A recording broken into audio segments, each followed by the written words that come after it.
श्री गणेश, श्री गणेश, श्री गणेश।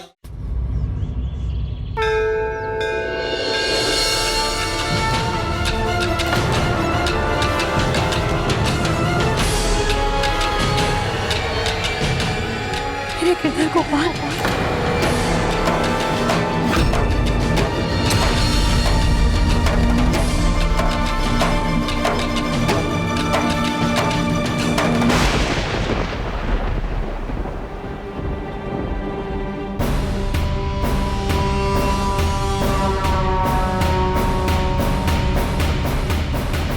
बड़ी अजीब सी बात है। रह रहकर ऐसा लग रहा है जैसे कुछ गलत हो रहा है, किंतु क्या, ये समझ नहीं आ रहा।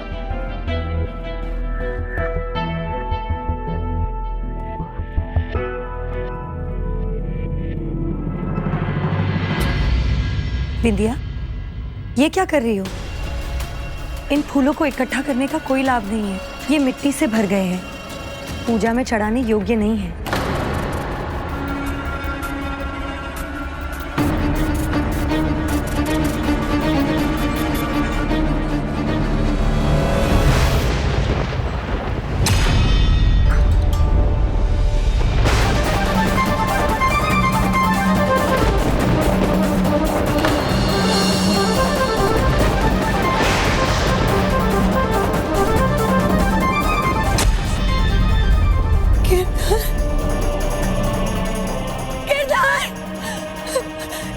मेरे गिरधर कहाँ गए? कोई ले तो नहीं गया उन्हें? वो अपनी मीरा को छोड़ के ऐसे नहीं जा सकते। गिरधर, मेरे गिरधर गोपाल, कहाँ है आप? कहाँ ढूंढूं मैं आपको?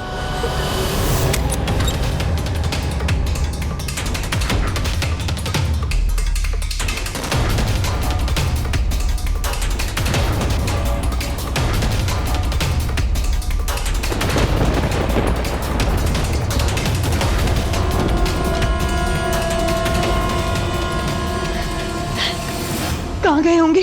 सुनो सुनो सुनो, तुमने मेरे गिरधर को कहीं देखा है? वो कहीं चले गए हैं। कहाँ जा सकते हैं? कहाँ गए होंगे? सुनो, तुम लोगों में से किसी ने भी मेरे गिरधर को देखा है? वो मंदिर में नहीं है। कहाँ जा सकते हैं वो? गिरधर!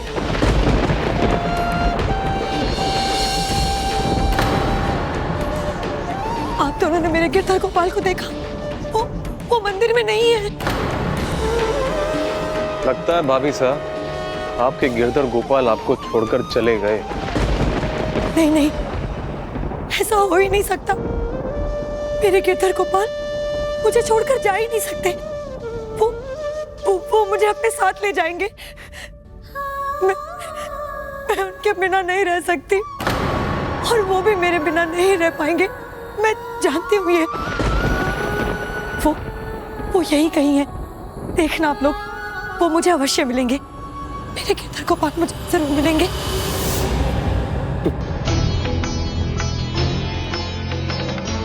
भाभी साहब बहुत बड़े भ्रम में। अब इनके गिरधर इनको नहीं मिलेंगे। मैंने तहखाने में डलवा कर ताला लगवा दिया है।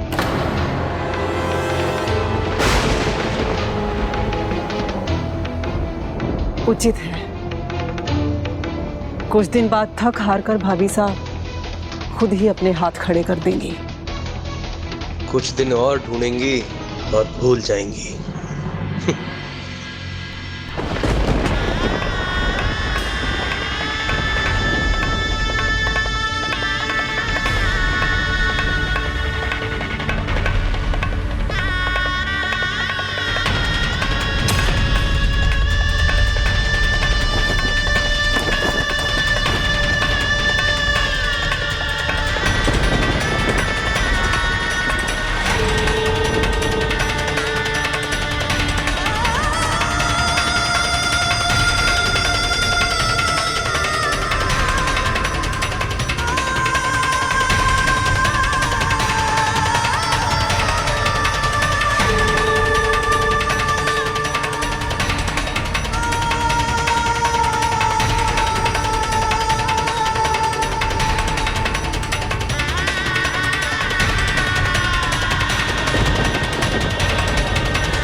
गिरधर गोपाल, कहाँ चले गए आप अपनी मीरा को छोड़कर?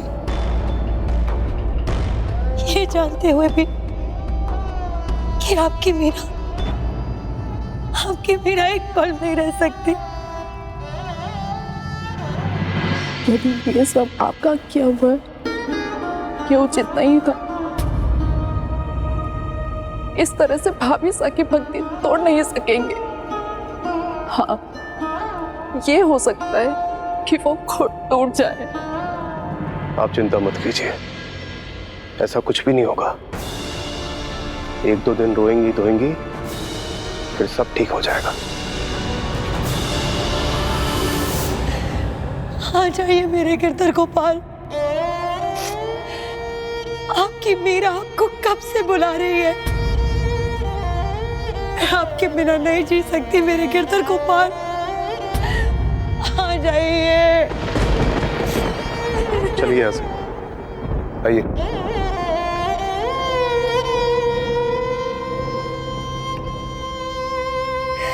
आ जाइए मेरे गिरधर गोपाल।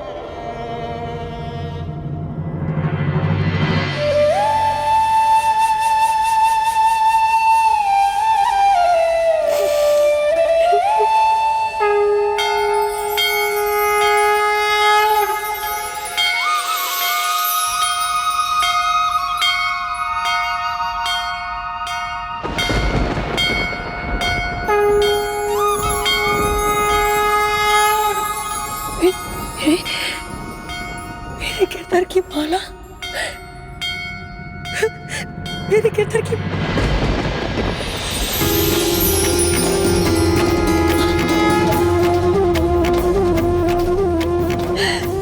मेरे गिरधर लौट आए, आप लौट आए मेरे गिरधर को बार बार।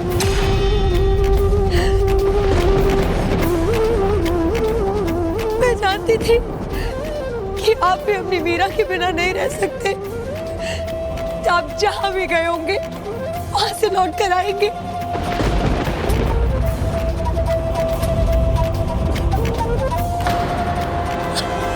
और देखिए आप आ गए मेरे गिरधर गोपाल। ऐसे कैसे हो सकता है? दयाराम ने खुद मूर्ति को तहखाने में डाला था। कहाँ है ये मूर्ख?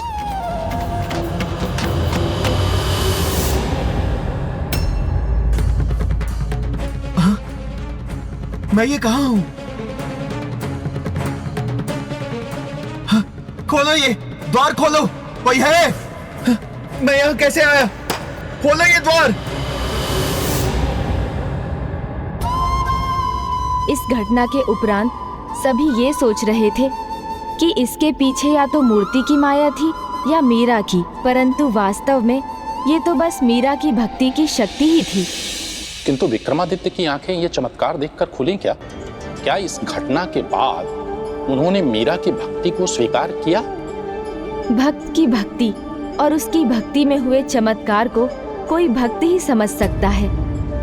इसलिए विक्रमादित्य उस दिन के बाद भी मीरा की भक्ति की महिमा को नहीं समझ सके, बल्कि वो तो बड़े विचलित थे। चित्तौड़ के राणा जी मर्यादा की कोई परवाह नहीं, जो अपने घर में ही मर्यादा का पालन नहीं करता, वो भला प्रजा को कैसे संभालेंगे? चित्तौड़ की रानी जोगन बन गई है। चित्तौड़ के राणा के साथ नाचती है, गा के साथ नाचती है। रानी मीराबाई सा नहीं, रानी मीराबाई सा नहीं, जोगन मीराबाई का, जोगन मीराबाई का। क्या हुआ स्वामी? अब मीरा भाभी सा ने कुछ भी ऐसा किया जिससे हमारे परिवार की मर्यादा पे आ जाए तो मैं कदापि सहन नहीं करूंगा, कदापि नहीं। राणा विक्रमादित्य समझ ही नहीं पा रहे थे कि मीरा की भक्ति एक फूल की सुगंध जैसी थी, जिसे फूल से दूर नहीं किया जा सकता। जो साधु संत मीराबाई से भेंट कर सारंगपुर लौटे थे, अब उनके मुख पर बस मीरा के गाए भजन ही थे। कितने सुंदर लफ्ज, कितना उम्दा भाव, सुनकर दिल बाग बाग हो गया। दिल का जर्रा जर्रा खुशबू से भर गया। नवाब साहब, ये खुशबू भक्ति की है और ये कला भक्त मीराबाई की। उनके भजन का जादू ऐसा छाया है कि हम जिधर भी जाएंगे सिर्फ उन्हीं के भजन गाएंगे।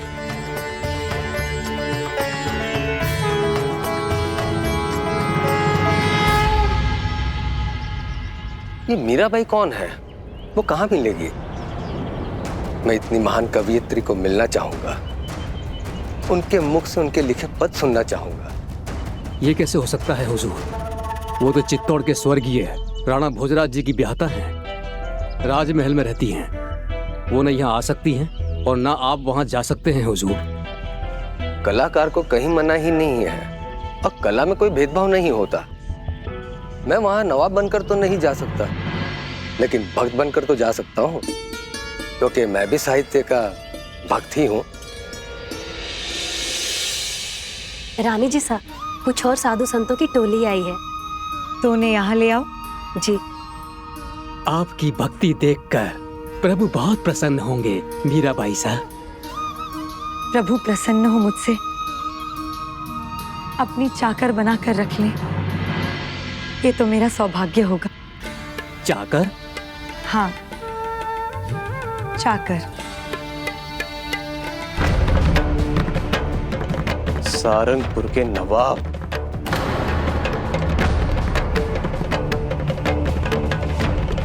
अब मैं नहीं, मेरी तलवार बोलेगी।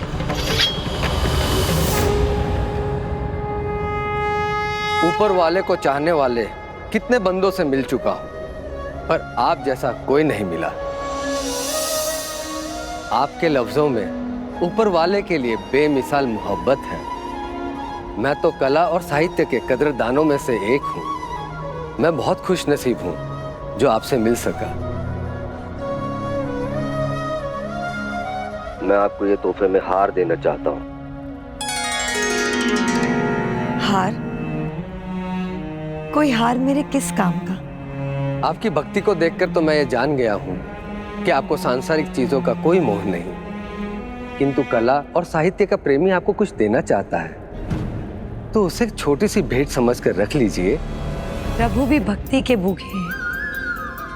भेंट में वो अपने भक्तों से और कुछ नहीं चाहते, किंतु फिर भी मैं आपकी भावना समझकर ये भेंट प्रभु के लिए मानकर स्वीकार करती हूँ।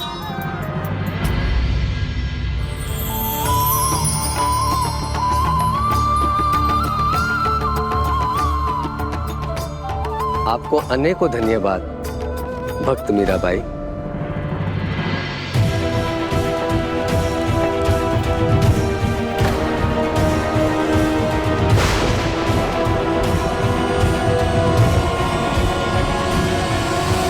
रुकिए नवाब साहब, सावधान नवाब साहब, चित्तौड़ पूरी तरह चौकन्ना है अपनी सुरक्षा के लिए। आप जो भी रणनीति लेके आए थे वो कभी भी कामयाब नहीं हो सकती। कामयाबी या नाकामयाबी की बात तो तब होती जब कोई योजना या रणनीति होती। मैं एक दुश्मन नहीं, बल्कि एक कला और साहित्य के पुजारी के रूप में आया हूं। रानी मीराबाई साहब, उनके भजन इतने बेहतरीन हैं, उन्हें सुनो तो ऐसा महसूस होता है कि जैसे जन्नत जमीन पर उतर आई हो। आज समझ में आया कि उनकी भक्ति में लिखे भजनों का जिक्र चारों ओर क्यों है।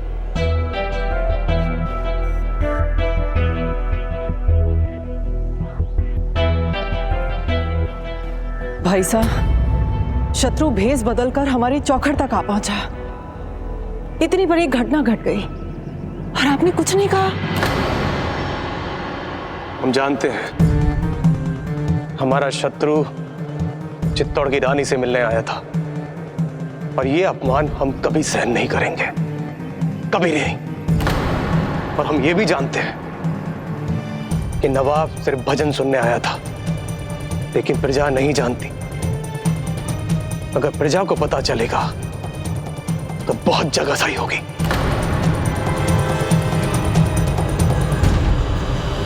क्षमा करें राणा जी, पर यहाँ कुछ सेवक सेविकाओं की जुबान तो पहले से ही चल रही।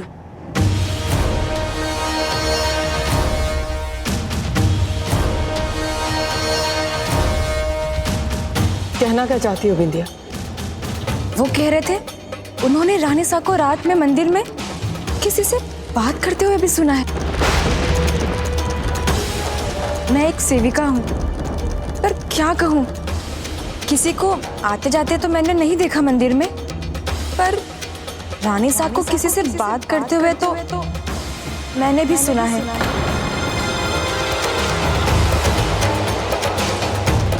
ठीक है, आज हम स्वयं पता लगाएंगे। अगर ये बात सच नहीं निकली तो राज परिवार के अपमान का दंड भुगतने के लिए तैयार रहना। परंतु भाई साहब, यदि ये बात सच निकली तो आपके हाथों से कहीं कोई अनर्थ ना हो जाए।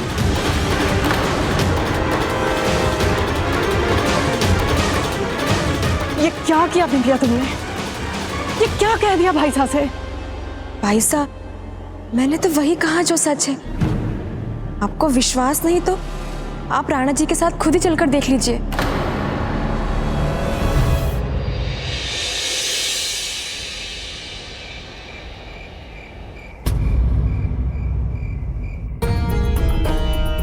क्षमा करें राणा जी, पर यहाँ कुछ सेवक सेविकाओं की जुबान तो पहले से ही चल रही है। रानी साहब को किसी से बात करते हुए तो मैंने भी सुना है।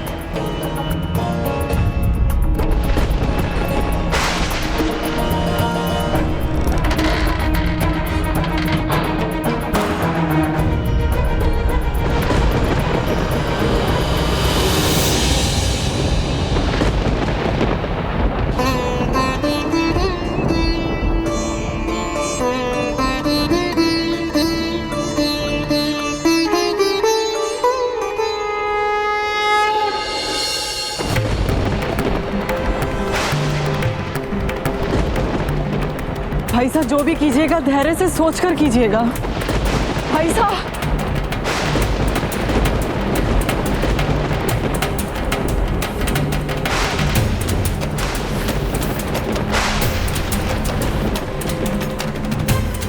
यहां तो कोई आवाज नहीं आ रही है।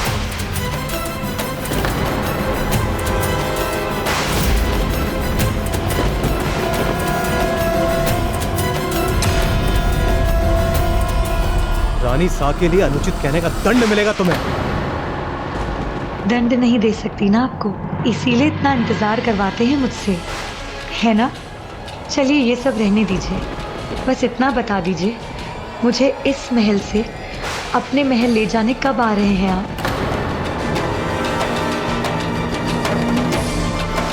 कौन है ये? किससे बातें कर रही हैं ये?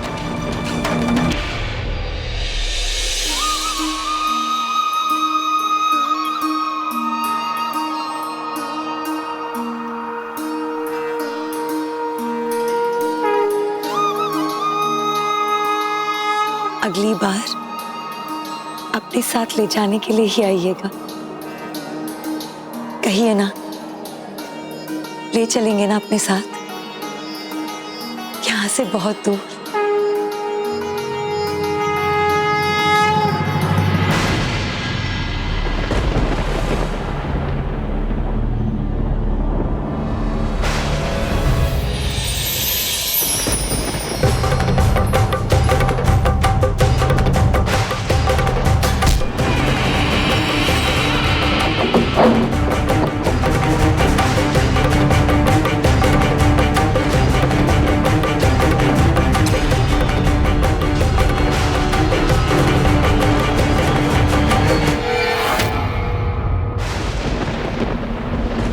कौन था यहां? किससे बातें कर रही थी आप?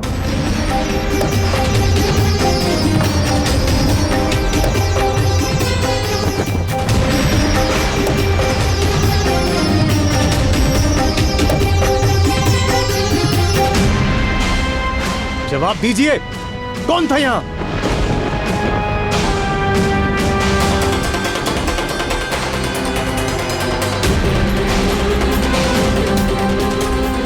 एक बार फिर आपसे पूछता हूं, इस तरह रात में छिपकर आपसे मिलने कौन आया था?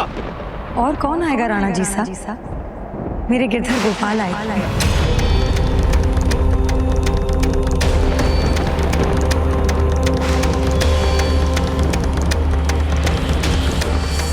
रानी सा हैं आप हमारी, इसलिए सच बोलने का एक मौका और देता हूं।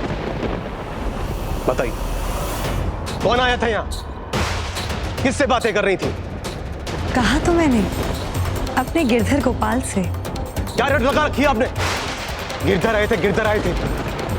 वो भला आपसे मिलने क्यों आएंगे? वो आएंगे क्योंकि वही तो मेरे स्वामी हैं, मेरे पति, मेरे प्राणनाथ, मेरे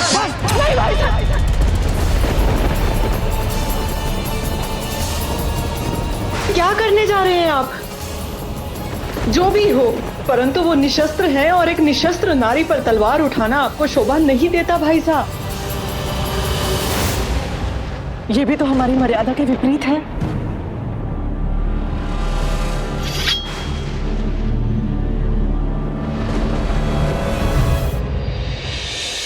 यदि गिरधर गोपाल से मिलना अपराध है, तो राजा होने के नाते देवर जी साहब मुझे जो दंड देना चाहे मुझे मंजूर है।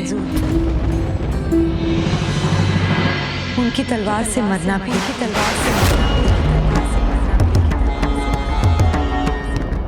मेरी तलवार मर्यादाओं के लिए लड़ती है, उनके खिलाफ नहीं। पर एक बात और भाभी साहब, जब मर्यादाओं के जल का बांध टूटकर बहने लगता है, तब जल प्रलय मचाता है और तब अंत निकट होता है।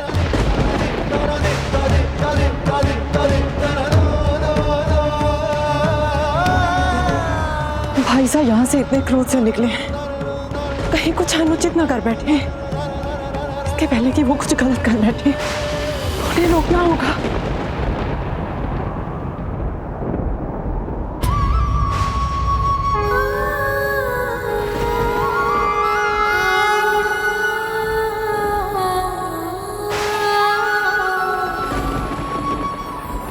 अब और कोई रास्ता नहीं बचा। कहाँ है वो? वो आपका इंतजार कर रहे हैं।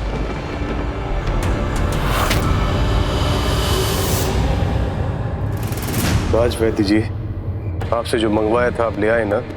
राजवैद्य वाला महाराज का आदेश कैसे टाल सकता है? ये तो मैं ले आया हूं, पर इस जहर का असर ऐसा है, इसकी कोई दवा नहीं। कोई सूंघ भी ले तो बेहोश हो जाए, और जिसके मुंह में इसकी एक बूंद भी चली जाए तो उसका बचना मुश्किल है। महाराज, इसका इस्तेमाल मत कीजिए। सलाह मत दीजिए, जितना कहा है उतना कीजिए।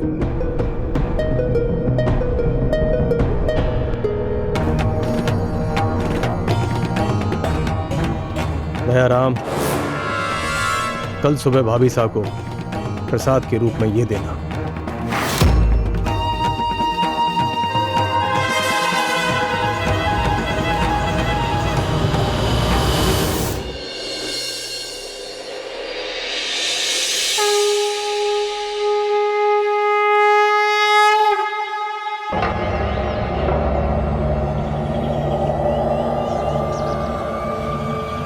इस जहर का असर ऐसा है, जिसके मुंह में इसकी एक बूंद भी चली जाए तो उसका बचना मुश्किल है।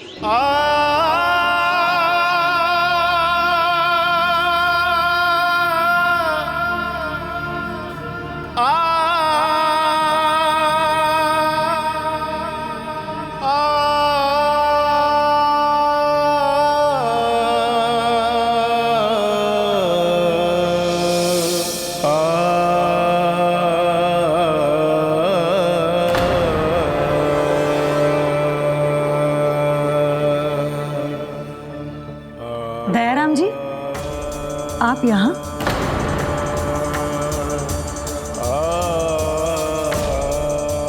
रानी जी साहब,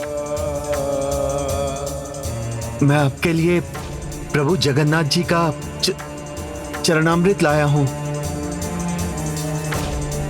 प्रभु भक्त होने के नाते मैंने सोचा कि मैं ये आपको दे दूं।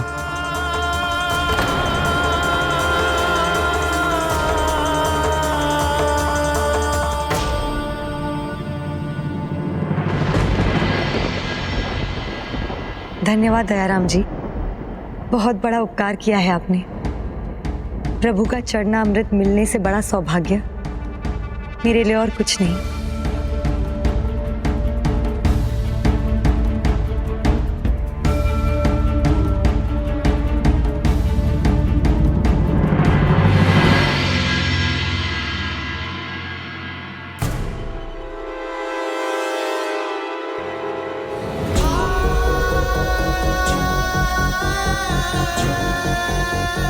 दयाराम,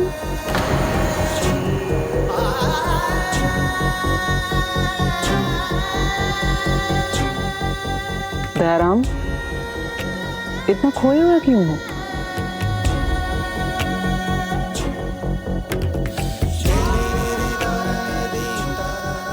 मैंने अपराध किया है, बहुत बड़ा अपराध किया है। राणा जी सा के कहने पर मैं रानी सा को विष देकर आया हूँ।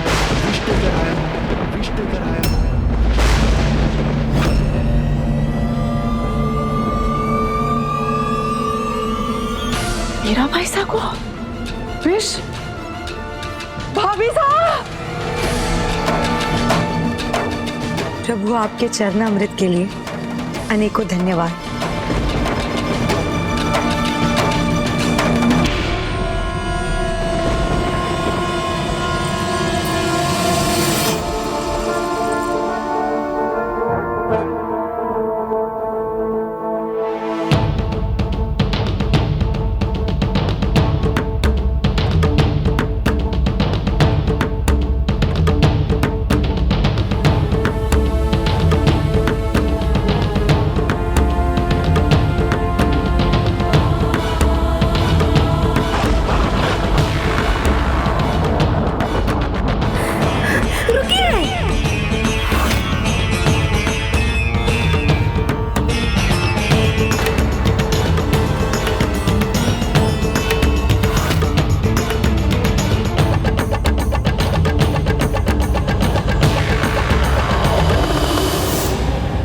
क्या चरणामृत समझ मीराबाई ने वो विष पी लिया?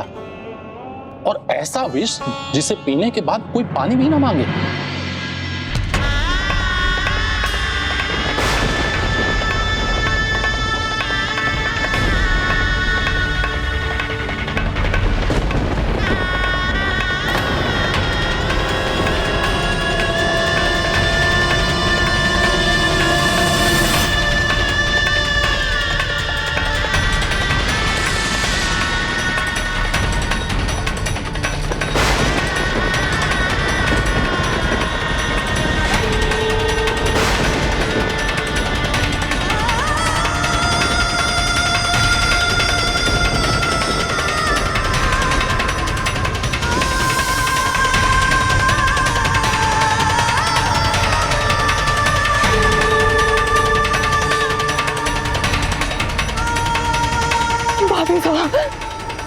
संभालिए खुद को।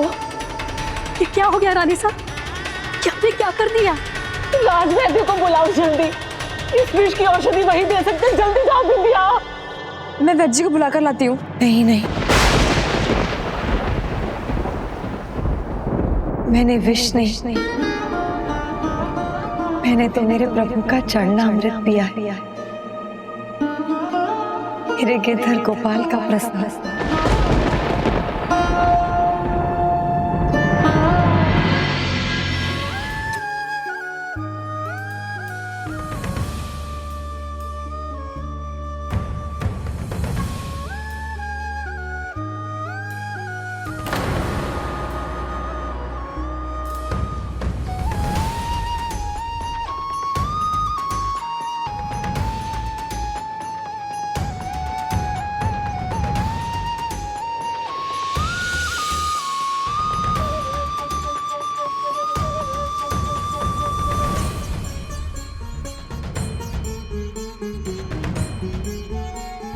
रानी साहब, जो आपने पिया वो चरणामृत नहीं है, ये जहर है, जहर।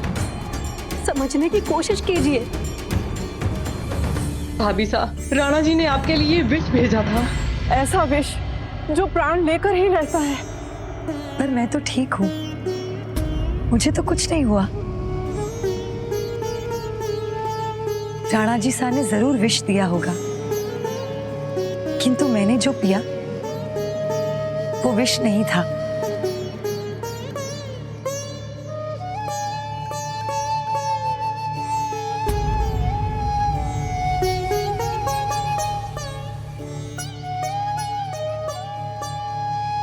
विष हो या जल, जो कुछ भी प्रभु के चरणों को छू जाता है वो प्रभु का चरणामृत बन जाता है। और चरणामृत भला किसी के प्राण ले सकता है क्या? हाँ रानी साहब, गिरधर गोपाल ने आपकी रक्षा की, उनको अनेकों धन्यवाद।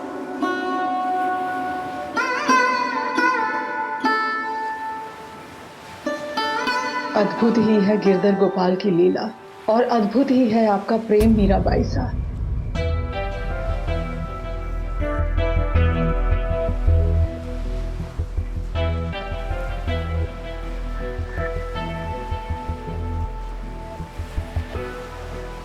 अब हमारी ये चिंता तो दूर हुई। भाभी सा के कारण अब हमें परेशान होने की जरूरत नहीं है। अर्थात स्वामी?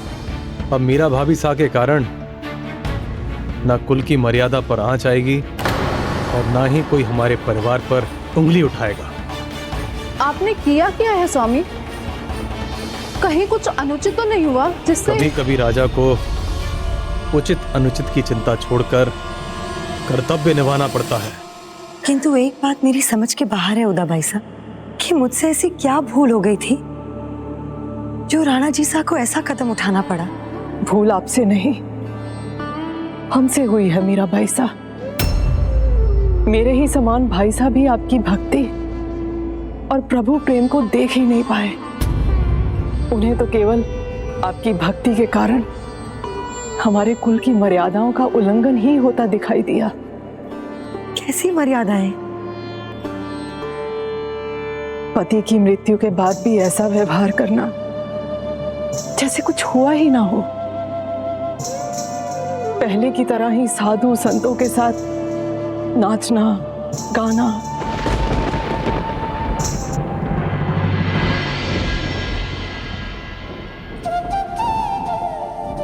देख रहे हैं मेरे गिरधर गोपाल, सबको मेरा भजन गाना, आपके प्रेम में नाचना दिख रहा है, किंतु मेरी पावन भक्ति नहीं। जिसने विष को अमृत बना दिया उसके प्रेम में भला मीरा कैसे ना नाचे। आज तो मैं अपने पांवों को उठने से ना रोक सकूंगी और ना ही इनकी प्रेम और भक्ति में अपने आप को नाचने से रोकूंगी, और ना ही इनकी प्रेम और भक्ति में अपने आप को नाचने से रोकूंगी।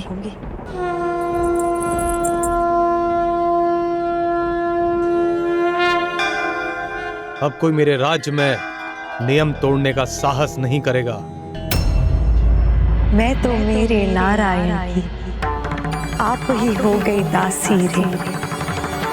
लोग कहे मेरा भई बावरी, न्यात कहे कुलनासी रे। विष का प्याला राणा जी भेजिया, पीवत मीरा हासी रे। मीरा के प्रभु गिरधर नागर, सहज मिले अविनाशी रे। असंभव।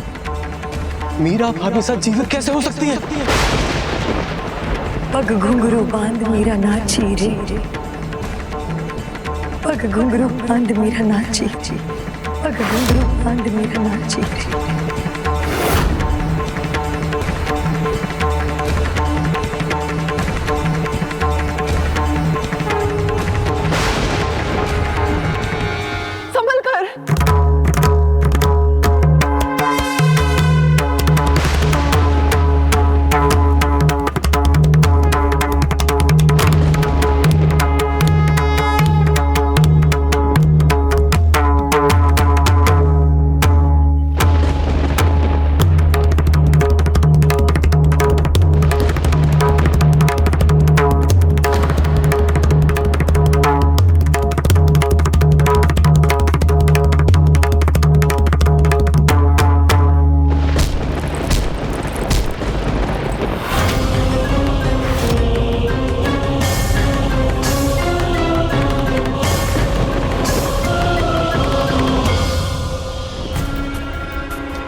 विष का असर न हो ये तो असंभव है। जरूर राजवैद्य से गलती हुई है, उसने विष की जगह कुछ और दे दिया।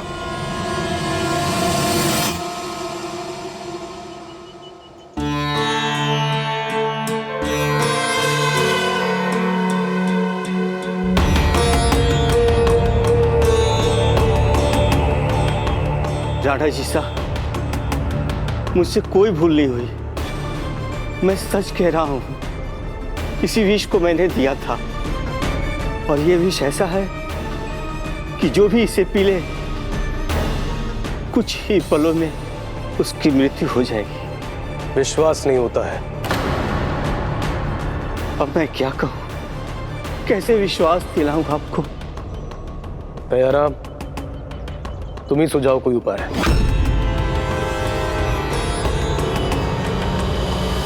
एक ही उपाय है राणा जी साहब, ये खुद पी ले तो हमें पता चल जाएगा।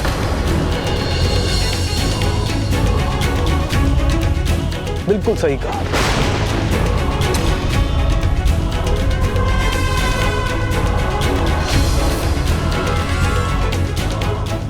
चलिए राजवैद्य जी, देख क्या रहे हैं, अब पी लीजिए। स्वामी, किंतु स्वामी, इन्हें कुछ हो गया तो? जब मीरा भाभी साहब को कुछ नहीं हुआ तो इन्हें कुछ कैसे हो जाएगा? किंतु इससे साबित क्या करना चाहते हैं आप? यही कि राजवैद्य ने अपने राजा को धोखा दिया है। राणा जी साहब, मैं राजवैद्य हूं और जानता हूं इस विष का क्या असर होगा। मेरा परिवार अनाथ हो जाएगा। कुछ नहीं होगा आपको। जब मीरा भाभी साहब को कुछ नहीं हुआ तो ये तो आपका बाल भी बाका नहीं कर सकता। जल्दी कीजिए, पी लीजिए, जिससे तुम्हारी दगा का सबूत तो मिले।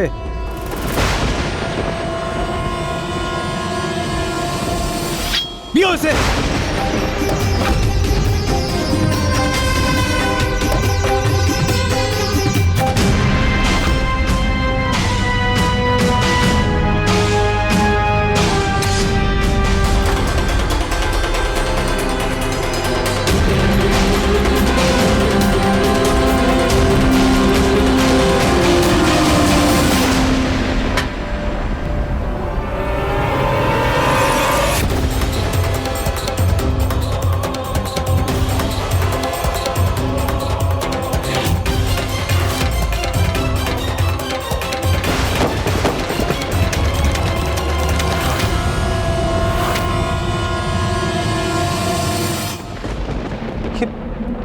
राजवैद्य को क्या हो गया? दयाराम, इनकी नब्ज देखिए।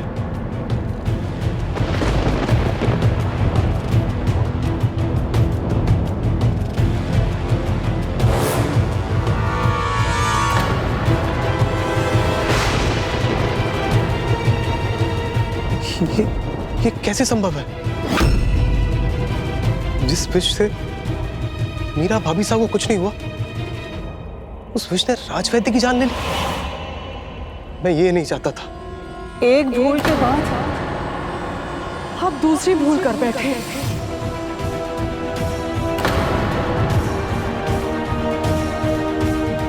एक मर्यादा निभाने में आपने दूसरी मर्यादा का उल्लंघन कर दिया भाई साहब।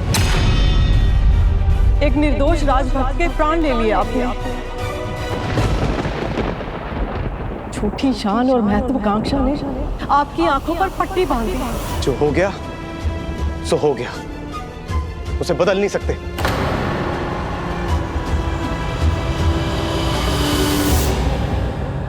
मीराबाई सा बदल सकती हैं इसे, मुझे पूरा विश्वास है। कैसे होता भाई साहब, ये कैसे संभव है? उनकी भक्ति में बहुत शक्ति है भाभी साहब, इतनी शक्ति कि जहर को अमृत में बदल दें। इसीलिए मुझे पूरा विश्वास है कि अगर इसे कोई बदल सकता है तो वो मीराबाई सा ही है। बदल दूं? होनी को पलट दूं? ये मैं कैसे कर सकती हूँ? भक्ति तो हूं मैं, भगवान नहीं। मेरे लिए मेरे गिरधर को पालने विष को अमृत बना दिया। ना ही मुझे कोई माया आती है और ना ही मुझ में ऐसी कोई शक्ति है जिससे मैं राजवैद्य को पुनर्जीवित कर सकूं। नहीं भाभी साहब, आप में अपार शक्ति है, प्रभु प्रेम की शक्ति। एक बार नहीं, दो बार देखा है। आपकी क्षमा याचिका, आपकी क्षमा याचिका हूं भाभी साहब। जाने अनजाने आपकी भक्ति की राह में रोड़े अटकाती रही, और विक्रमादित्य भाई साहब ने जो कुछ भी किया शायद मेरे ही कारण किया। परंतु अब मुझे आपका साथ चाहिए। इस महल को आपका साथ चाहिए। हमारे कुल को आपकी जरूरत है। भाभी साहब, जो भी हुआ उसमें राजवैद्य का कोई दोष नहीं था। उनके परिवार पर दया कीजिए। मेरे पति की रक्षा कीजिए रानी साहब, कुछ कीजिए, उन्हें बचा लीजिए। हमारे पिताजी को बचा लीजिए। अब केवल हमारे कुल की लाज ही नहीं, राजवैद्य का जीवन भी आपके हाथों में है। कुछ कीजिए भाभी साहब।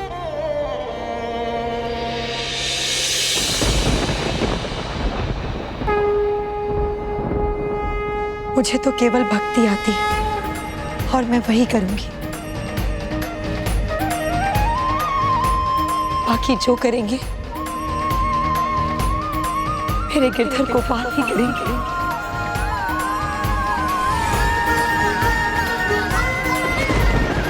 चलिए, मुझे राजवैद्य जी के पास ले चलिए।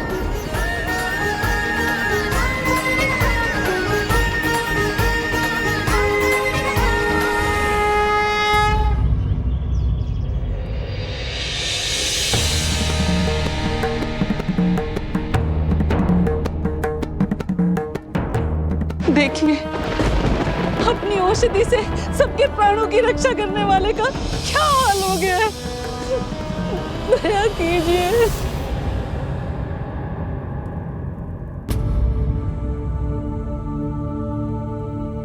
हे प्रभु, आपने अपनी भक्ति से विष के प्रभाव को अपने वश में कर लिया। प्राण तो प्राण होते हैं, चाहे वो किसी के भी हो, वो अकारण नहीं जाने चाहिए। प्रभु, राजवैद्य जी का कोई दोष नहीं है। इन्होंने तो केवल अपने राजा के आदेश का पालन किया था। कृपा कीजिए प्रभु, राजवैद्य जी पर हुए विष के प्रभाव को नष्ट कर दीजिए। मेरी गुहार सुनिए प्रभु, मेरी गुहार सुनिए प्रभु, मेरी गुहार सुनिए प्रभु। दया कीजिए, इन पर दया कीजिए। असंभव, ऐसा कैसे हो सकता है? जिसकी मृत्यु हो गई हो उसके प्राण कैसे लौट सकते हैं? इन दोनों ने मिलकर मेरे साथ छल किया है।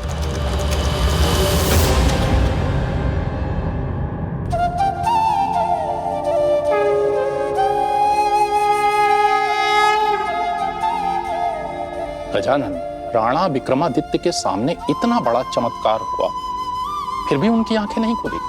उनकी आंखों पर क्रोध की पट्टी जो बंधी थी, जहाँ क्रोध और घृणा के विकार होते हैं, वहाँ सुविचार नहीं पनप पाते। इसलिए विक्रमादित्य ना वो चमत्कार देख सके और ना ही मीराबाई की भक्ति। मीराबाई अब ये तो समझ गई थी कि राणा जी उनकी भक्ति कभी नहीं समझेंगे, किंतु ऐसे में वो क्या करें, ये उन्हें नहीं पता था।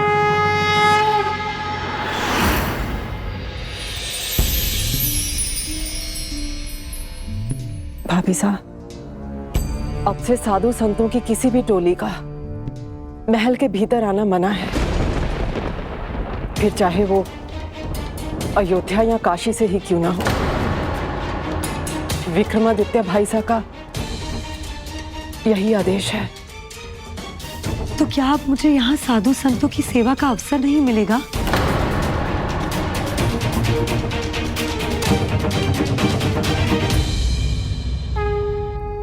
मैं मुक्ति की आस लगाए बैठी हूँ और बंधनों से घिरती ही जा रही हूँ। आप ही बताएं गिरधर गोपाल, अगर मैं साधु संतों की सेवा नहीं कर सकूंगी तो आपके और निकट कैसे आ सकूंगी?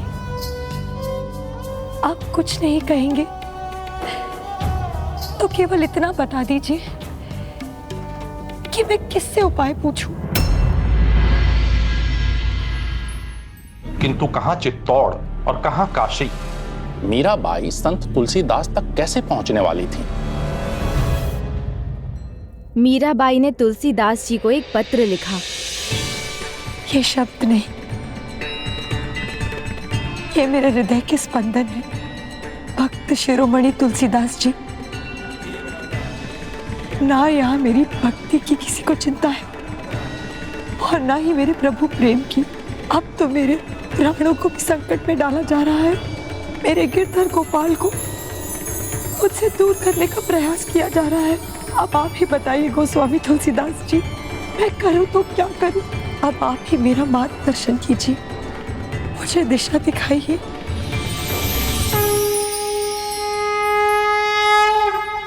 और जैसे ही वो पत्र गोस्वामी तुलसीदास जी के पास पहुंचा तो क्या किया उन्होंने गजानन? उस पत्र का उत्तर दिया? हाँ पुष्पदंत जी, और जिस प्रकार कविता में मीराबाई ने मार्गदर्शन मांगा था, उसी प्रकार तुलसीदास जी ने कविता में ही अपना सुझाव दिया। रानी सा आ गया। क्या आ गया चंपा? संत तुलसीदास जी का उत्तर।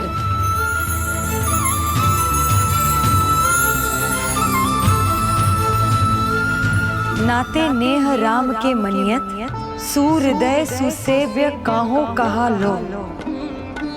अंजन कहा आँखों जो फूटे, बहु तक कहो कहा लो। तुलसी सो सब भांति, परम हित पूज्य प्राण ते प्यारो। जासो होए स्नेह राम पद, ऐतो मतो हमारो। वो क्या कह रहे हैं रानी साहब? मैं कुछ समझी नहीं। जहाँ आपके ईश्वर का आदर ना हो, आपकी प्रभु भक्ति और प्रेम पर संदेह किया जाए, ऐसे स्थान और लोगों को त्याग देना ही उचित होता है, फिर चाहे वो कितने भी सगे संबंधी क्यों ना हो। तो अब क्या करेंगी रानी साहब? कहीं आप चित्तौड़ का त्याग करने की तो नहीं सोच रही हैं ना? अब मेरा यहाँ क्या काम होता भाई साहब? अब जब मुझे आपकी भक्ति का परिचय मिला, मैं आपको समझ सकी हूँ। आप जाने की बात कह रही हैं। मेरी भूल का इतना बड़ा दंड मत दीजिए मुझे। आपके साथ रहना चाहती, किंतु मेरा स्थान तो मेरे गिरधर के साथ ही है।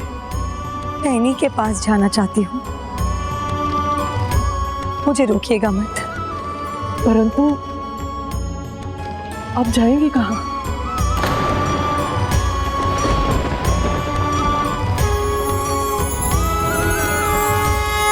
अपने गिरधर गोपाल की खोज में। परंतु कहाँ? वहीं जहां से मेरी भक्ति यात्रा की शुरुआत हुई थी। मैं अपने मायके जाना चाहती हूँ। उदा भाई साहब, क्या आप संदेश भिजवा देंगी कि मुझे वहां से कोई लेने आ जाए? मैं भी आपके साथ चलूंगी। तो फिर तैयारी कर लो चंपा।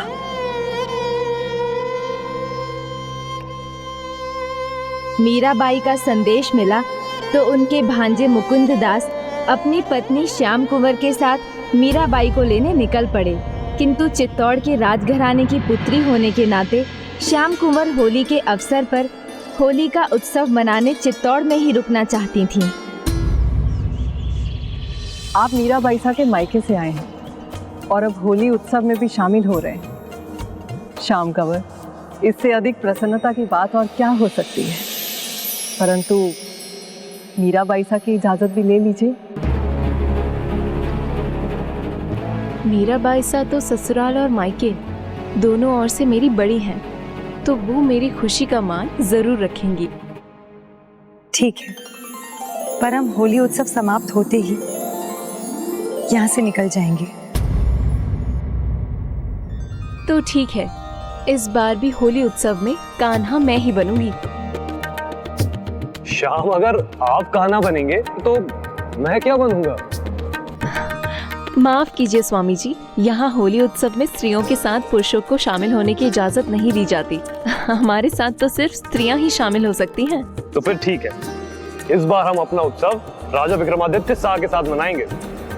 लेकिन कान्हा है तो राधा भी होनी चाहिए ना।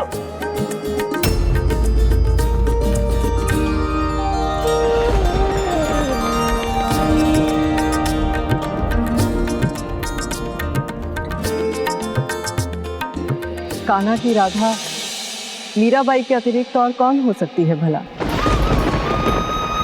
इतने समय बाद तो मैं भी समझ गई हूँ कि जो प्रेम राधा और कृष्ण जी का था, वही प्रेम मीरा बाईसा और उनके गिरधर गोपाल का है।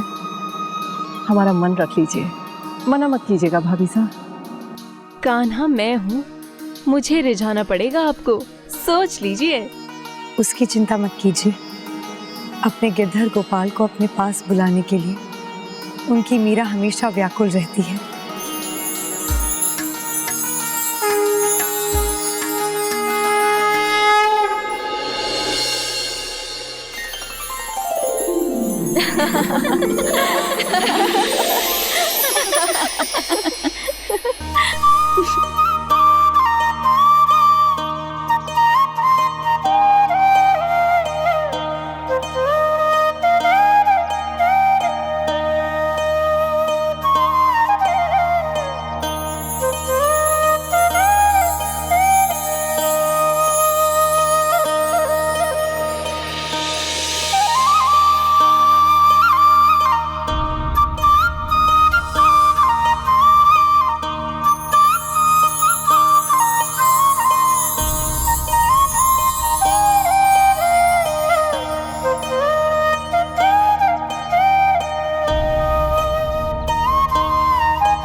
कन्हैया, होली खेलते हैं। नहीं, जब तक राधा नहीं आएगी तब तक मैं होली नहीं खेलूंगा।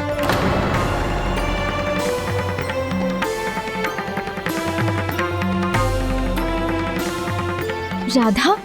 कहाँ है राधा? कहाँ है राधा? राधा? राधा कहाँ है?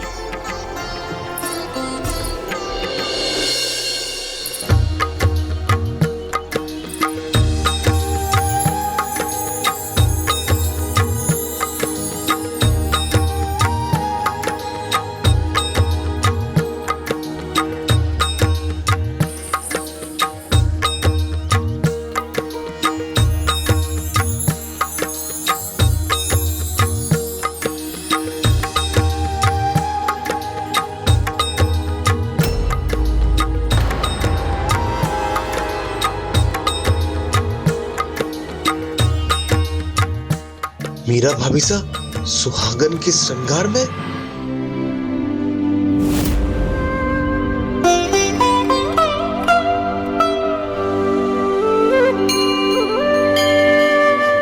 कितने समय के बाद भाभी सा को इस रूप में देखा है।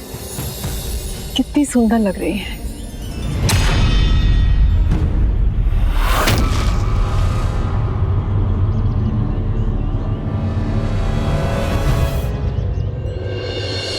कह दो राधा से कि राधा को बहुत देर हो गई आने में। अब उसका कान्हा उसके साथ होली नहीं खेलेगा। राधा रानी जी, मनाइए अपने कृष्णा को, अपने गिरधर गोपाल को।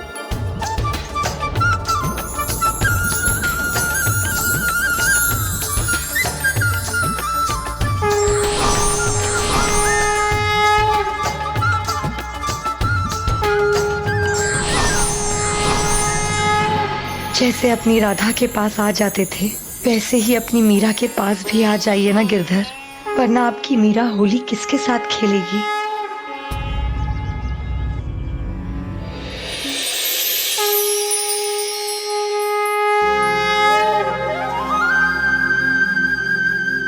मेरे प्रभु, मेरे स्वामी, मेरे गिरधर गोपाल, आज आपने यहाँ आकर मुझे कृतार्थ कर दिया। आपका बहुत बहुत धन्यवाद। यदि आप ना आते तो मेरी होली तो अधूरी रह जाती। आप तो मुझे अपने साथ लेकर ही नहीं जाते। बहुत तरसा रहे हैं मुझे, पर अब मैं नहीं रुकूंगी। मैं ही आपके पास आने की यात्रा आरंभ करूंगी। जो जब जैसे होना है वो वैसे ही अपने समय पर होगा।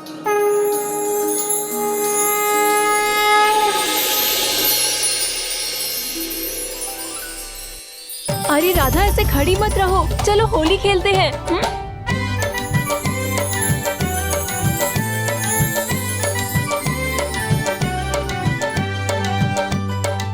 भाभी साहब, भाभी साहब।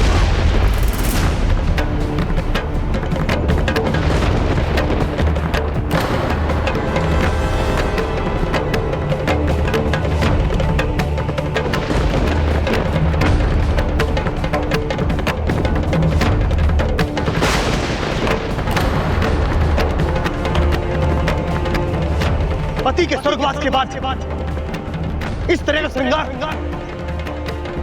कोई शोभा देता है?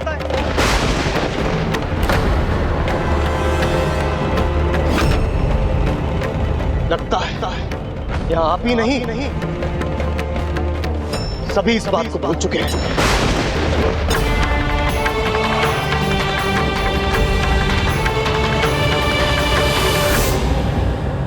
देवर साहब, सांसारिक रिश्तों से परे है मीरा। ये तो आत्मा और परमात्मा का अलौकिक नाता है। मीरा तो सदा से अपने गिरधर की ही है। मैं आज भी उनकी सुहागन, मैं आज भी उनकी सुहागन। पर मुझे पता है आप मेरी बात पर विश्वास नहीं करेंगे, इसीलिए जो मैं कह रही हूँ वो आप कभी समझ ही नहीं सकते। तो अब मैं आपकी चिंता का कारण नहीं बनना चाहती। मैं आज ही चित्तौड़ छोड़कर चली जाऊंगी। मैं आज ही चित्तौड़ छोड़कर चली जाऊंगी।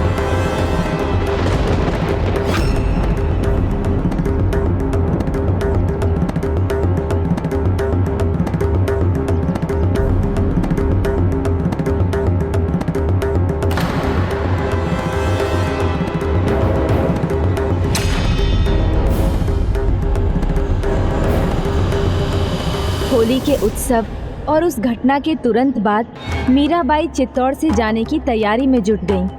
किंतु राजा विक्रमादित्य को जो अपमान का आभास हुआ था वो भुलाना राणा के लिए कठिन था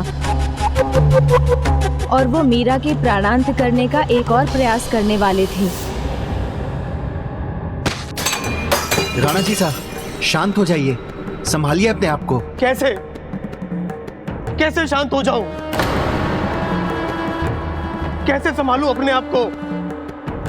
आज सबके सामने गुलाल की तरह हमारी मर्यादाओं को उड़ाया जा रहा था। ये हमारे परिवार का अपमान है, मेरा अपमान है। किंतु स्वामी, अब तो मीराबाई सा चित्तौड़ छोड़ के जा रही हैं।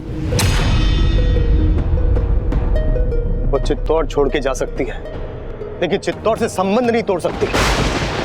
वो जहां भी जाएंगी चित्तौड़ की बहू रानी कहलाएंगी। आज जो बात चित्तौड़ तक सीमित थी अब सब जगह फैलेगी, सब जगह चित्तौड़ का अपमान होगा।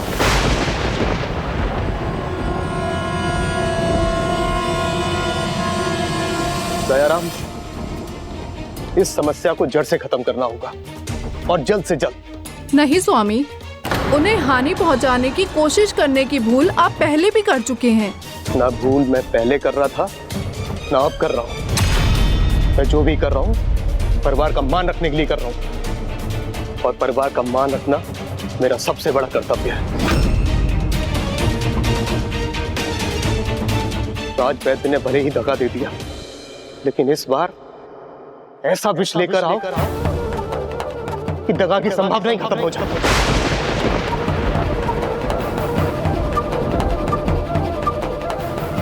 समझ गया। पिछली बार विष मंगवाया था तो उसके साथ छेड़छाड़ हुई थी।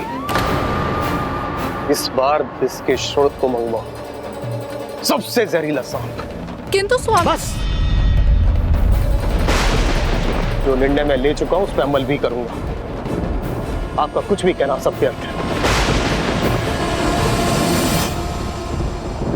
दयाराम जल्दी ही विषैले सांप ले आया और मीरा के चित्तौड़ छोड़ने के पहले राजा विक्रमादित्य उनके लिए मृत्यु के द्वार खोलने वाला ये उपहार तैयार कर चुके थे। ये लो बिंदिया, इसे ध्यान से ले जाना और ये टोकरी सिर्फ मीराबाई सा ही खोलें, ध्यान रखना। और उनसे कहना राणा सा ने उनके लिए पुष्पमाला और शालिग्राम भेजा है।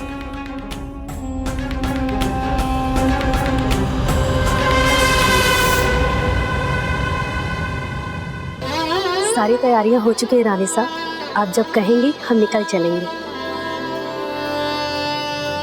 रानी साहब, जाने से पहले राणा जी का ये उपहार तो स्वीकार कर लीजिए।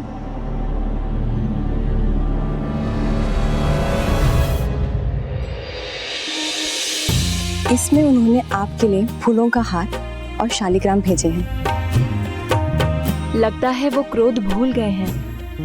उन्होंने उपहार भेजा, मुझे अच्छा लगा। जरा इसे खोलो। पर ये भेंट तो उन्होंने आपके लिए भेजी है ना, मैं इसे कैसे खोल सकती हूँ?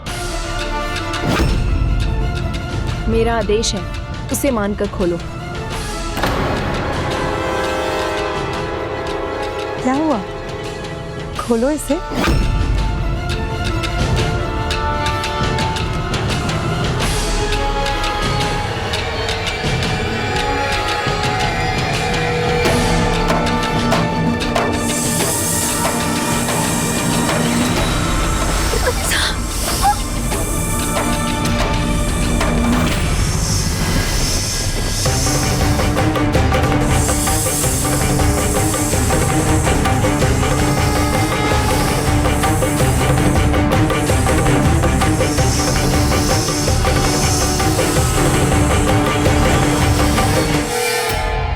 प्रभु के प्रेम का कोई सच्चा अधिकारी हो सकता है तो वो है उनके प्रेम में रंगा हुआ उनका भक्त।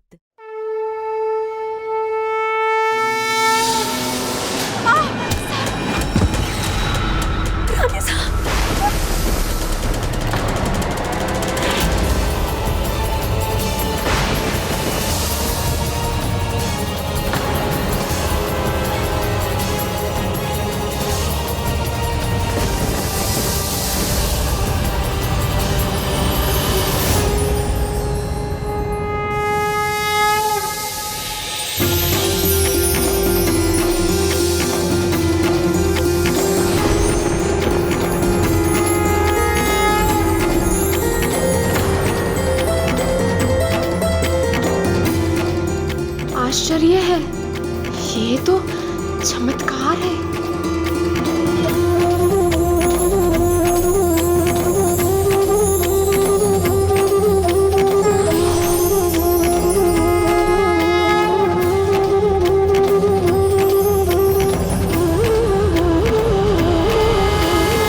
बिंदिया, राणा जी से कहना मुझे उनकी भेंट बहुत अच्छी लगी।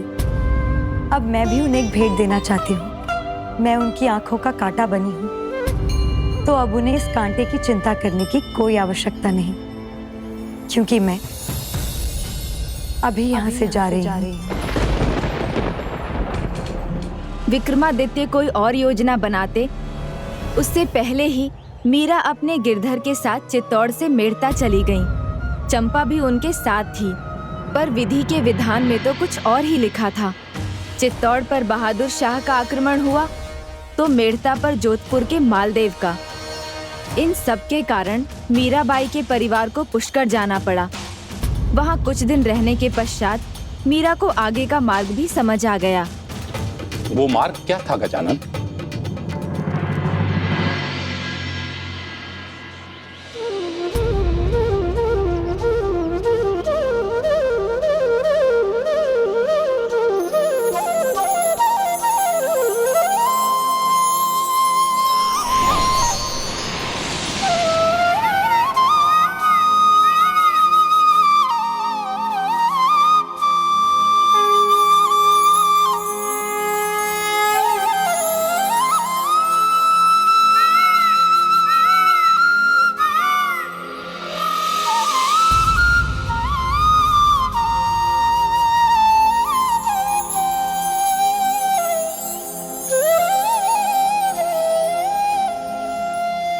ये तो जाना पहचाना दृश्य है जब मैं अपने पिछले जन्म में माधवी रूप में अपने गिरधर गोपाल की दर्शन की इच्छा में थी।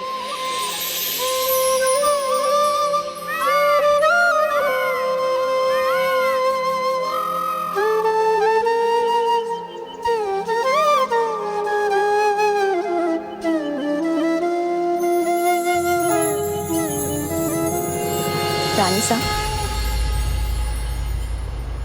क्या हुआ रानी साहब? अब कब से यहीं खड़ी हैं? बताइए ना रानी साहब, सब ठीक तो है ना? मुझे यहाँ से जाना होगा। कहाँ? अपने प्रभु की नगरी, उनके धाम वृंदावन। मुझे उनका आभास हुआ। वृंदावन में गोपियों के बीच मैंने खुद को देखा। मेरे प्रभु मुझसे वहीं मिलने वाले थे। मुझे वहां जाना चाहिए। शायद मेरे प्रभु मुझे वहीं लेने आए।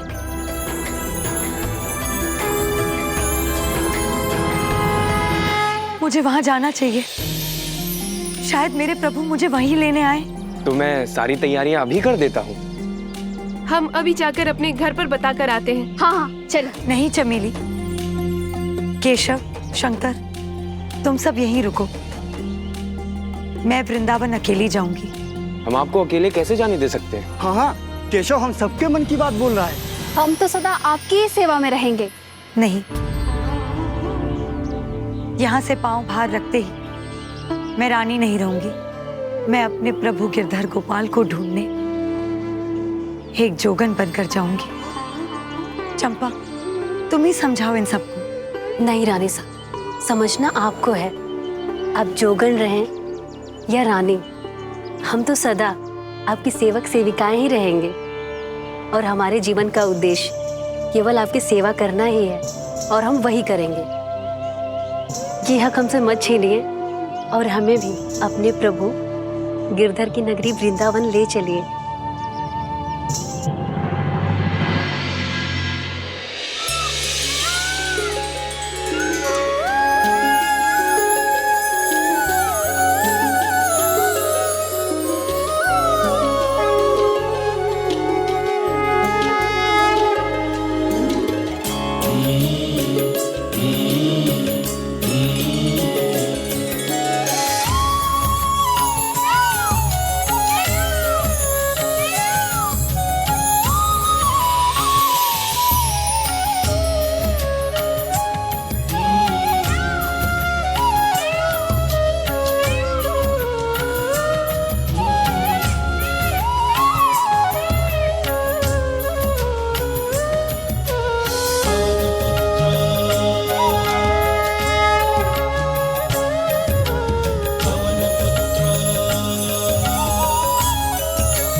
मेरे और निकट आ चुकी हो।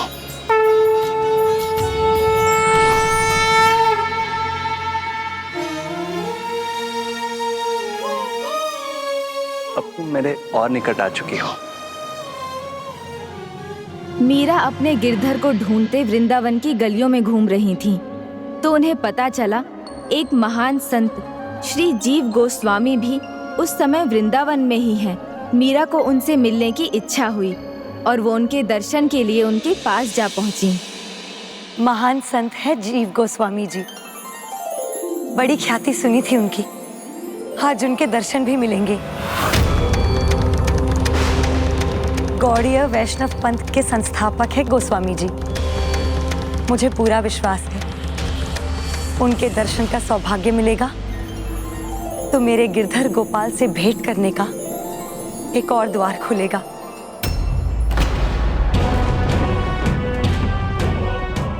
यह आप कैसा अनर्थ करने जा रही थी? गोस्वामी जी बाल ब्रह्मचारी हैं, इसीलिए किसी भी स्त्री को आश्रम में प्रवेश की अनुमति नहीं है। ठीक है, मैं उनकी भावनाओं का सम्मान करती हूँ, किंतु आप मेरा ये संदेश उन तक पहुँचा तो सकते हैं कि जब तक वो मुझे स्वयं दर्शन देने नहीं आएंगे, मीरा यहाँ से नहीं जाएगी। आप बस उनसे इतना कह दीजिए कि गिरधर गोपाल की महान भक्त मीराबाई सा चित्तौड़ से आई हैं। उनका उत्तर मुझे पहले से ही पता है, किंतु आप लोग आए हैं तो मैं एक बार उनसे बात करके आता हूँ।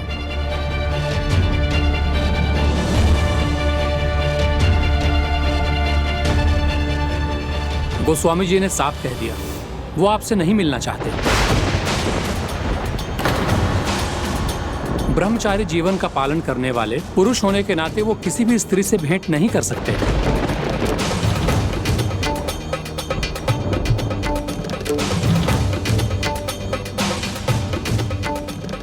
वो अपने नियम पर अटल है और मैं अपने निर्णय पर।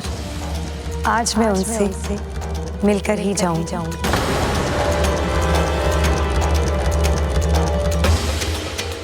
स्त्री का अपमान तो मां के अपमान के समान है। पुरुष जन्म लेकर स्त्री के गोद में ही तो खेलता है, फिर एक ऐसी स्त्री को कोई दर्शन देने से कैसे मना कर सकता है, जिन्हें दर्शन देने में स्वयं प्रभु गिरधर गोपाल भी नहीं हिचकिचाते थे। मीरा तो अडिग थे। जो जीव गोस्वामी स्त्रियों की छाया से भी दूर रहते थे, तो भला उनके दर्शन मीरा को कैसे मिलने वाले थे? जीव गोस्वामी एक सत्य से आंखें मूंद बैठे थे। मीरा ने उन्हें वही सत्य याद दिला दिया। मीराबाई जी, आदर से फिर कह रहा हूँ, गोस्वामी जी आपसे नहीं मिलेंगे। मत कीजिए और प्रतीक्षा। ये प्रतीक्षा नहीं, आस है।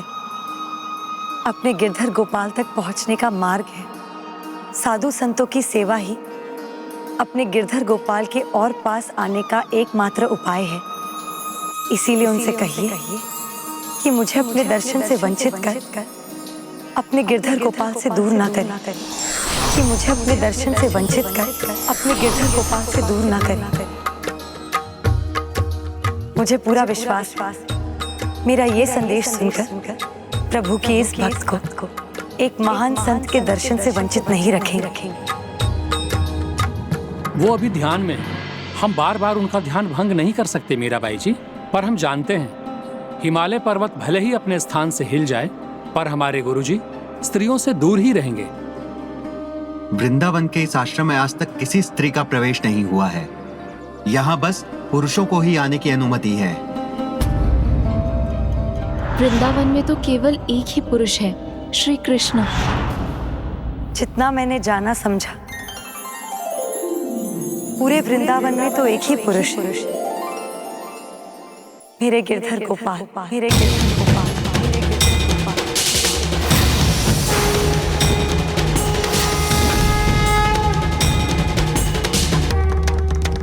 आज पता चला है कि यहाँ और भी पुरुष हैं, यहाँ और भी पुरुष हैं, यहाँ और भी पुरुष हैं।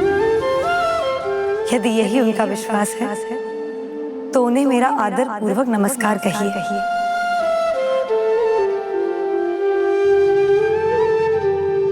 रुकिए।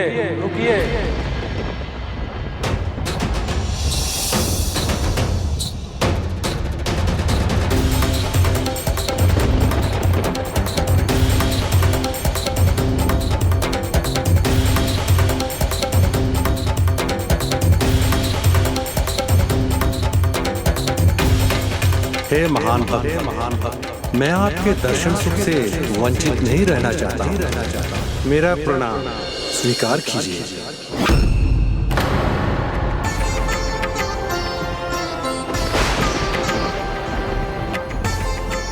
प्रणाम संत महाराज जी। आपके दर्शन पाकर मीरा धन्य हो गई। नहीं, धन्य तो मैं हुआ हूँ आपके दर्शन पाकर। आपने एक संत को इस सत्य से जो परिचित कराया कि वृंदावन में एक ही पूर्ण पुरुष है, प्रभु गिरधर गोपाल, और सभी तो बस उनके भक्त प्रेमी हैं। आपके ज्ञान से मैं कृतार्थ हुआ। नहीं संत गोस्वामी जी, ये मेरा ज्ञान नहीं, ये तो प्रभु प्रेम। जगत के पालनहार की इच्छा के विरुद्ध तो कुछ भी संभव नहीं। जो हुआ है वो इन्हीं की इच्छा से हुआ है। मैं तो केवल निमित्त भर हूं।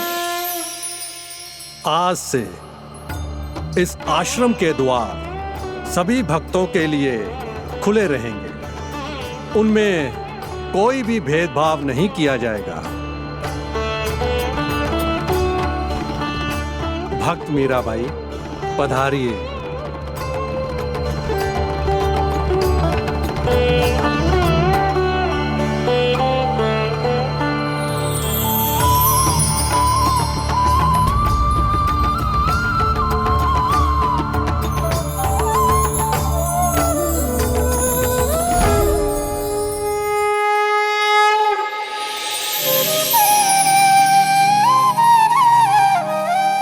मीराबाई, आपके भजन की ख्याति तो दूर दूर तक फैली हुई है। यदि हमें आपके मुख से एक भी भजन सुनने का अवसर मिलता तो हम धन्य हो जाते।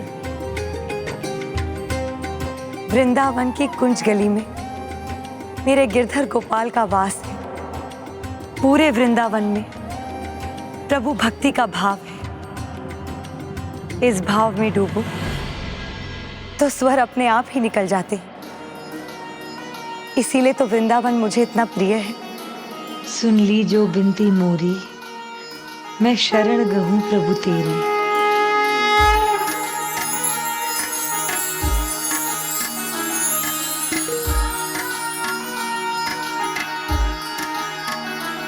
सुन ली जो बिनती मोरी, मैं शरण गई प्रभु तेरी।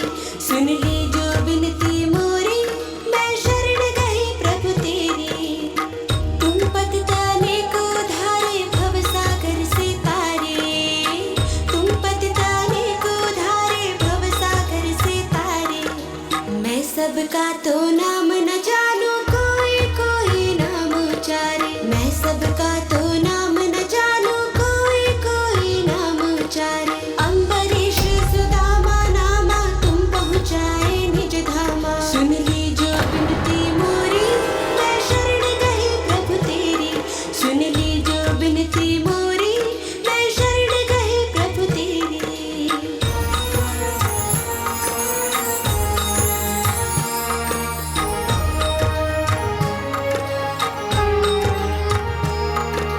ध्रुव जो 5 वर्ष के बालक तुम, दर्श दिए घनश्यामा। धन्ना भक्त का खेत जमाया, कबीरा का बेल चराया।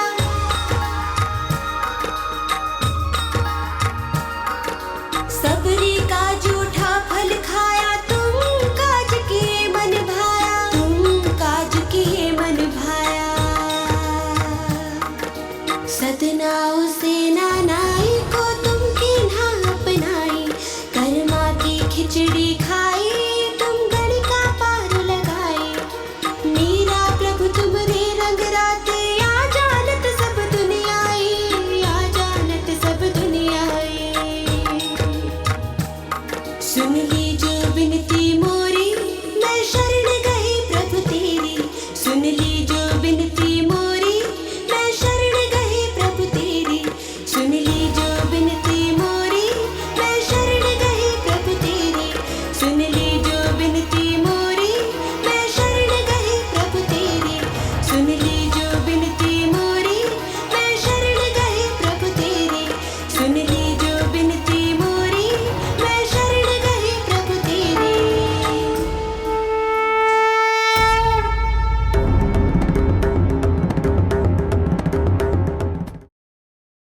विघ्नहर्ता श्री गणेश के अद्भुत शक्तियों से भरे वीडियोस देखने के लिए चैनल को सब्सक्राइब करना न भूलें और साथ ही बेल आइकॉन भी दबाएं।